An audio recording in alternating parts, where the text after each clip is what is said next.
بسم اللہ الرحمن الرحیم۔ اس وقت پاک بھارت کشیدگی عروج پر ہے۔ بعض لوگ اس سے غزوہ ہند کا نام دے رہے ہیں۔ مودی کے جنگی جنون کی وجہ سے لوگ کہہ رہے ہیں کہ اس وقت مسلمانوں میں غزوہ ہند کا جذبہ عروج پر ہے۔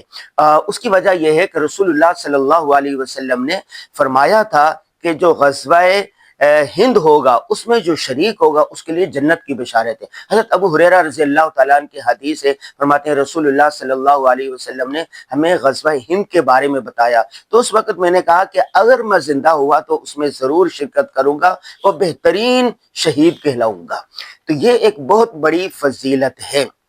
غزوہ ہند اب ہوتا ہے، کل ہوتا ہے، سال میں ہوتا ہے یا 100 سال بعد ہوتا ہے، اصل بات یہ ہے کہ دین اسلام ہمیں کیا حکم دیتا ہے، ہم نے اس پر چلنا ہے۔ پہلی بات یہ ہے، ٹھیک ہے۔ دوسری بات یہ ہے کہ اس وقت سوشل میڈیا پر پروپیگنڈا ہو رہا ہے۔ پاک بھارت دونوں طرف سے پروپیگنڈا عروج پر ہے۔ اعصاب کی جنگ میں پروپیگنڈا کا جو ہے بڑا ایک کارگر ہتھیار ثابت ہوتا ہے۔ یہ بھارت پروپیگنڈا کیوں کر رہا ہے؟ میرے پاس حیران کن اعداد و شمار ہے۔ وہ یہ ہے کہ رقبے کے اعتبار سے، اکانومی کے اعتبار سے بھارت کے مقابلے میں پاکستان بالکل ایک چھوٹا سا ملک ہے، لیکن دفاعی لحاظ سے یہ چھوٹا ملک بھارت کے برابر ہے۔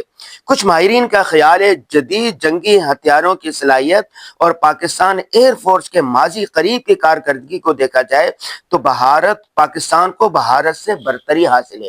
ایٹم بم انڈیا کے پاس ہے، امریکہ کے پاس ہے، دیگر ممالک کے پاس ہے، لیکن وہ بڑی دور تک مار کرنے والے۔ پاکستان کے پاس چھوٹے چھوٹے ایٹم بم بھی ہے۔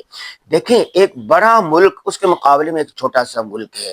ان کی آبادی کتنی اور پاکستانی اس کے مقابلے میں رقبے کے اعتبار سے چھوٹا سا ملک ہے۔ جب ایک بڑا آدمی چھوٹے بچے کو مار رہا ہو تو اس کے پاس اپنے دفاع کے لیے کیا بچتا ہے کہ وہ جتنا ان سے ہو سکے کرے۔ تو پاکستان اس وقت سنجیدہ ہے۔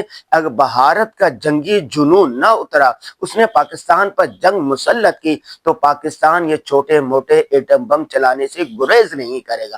انسان کو جب اپنی بقا کا مسئلہ ہو، اس کو پتہ چل رہا ہو تو مر رہے ہیں، وہ کرے گا صنم ہم تو مریں گے، لیں گے تمہیں بھی مار ڈالیں گے، تمہیں بھی جینے نہیں دیں گے۔ بہتر اسی میں ہے، حالات کی بہتری اسی میں ہے کہ یہ جنگی جنون سے باہر نکلا جائے اور پرامن طریقے سے مذاکرات کے ذریعے یہ مسئلہ حل کیا جائے۔ انور غازی میسج کا یہی پیغام ہے۔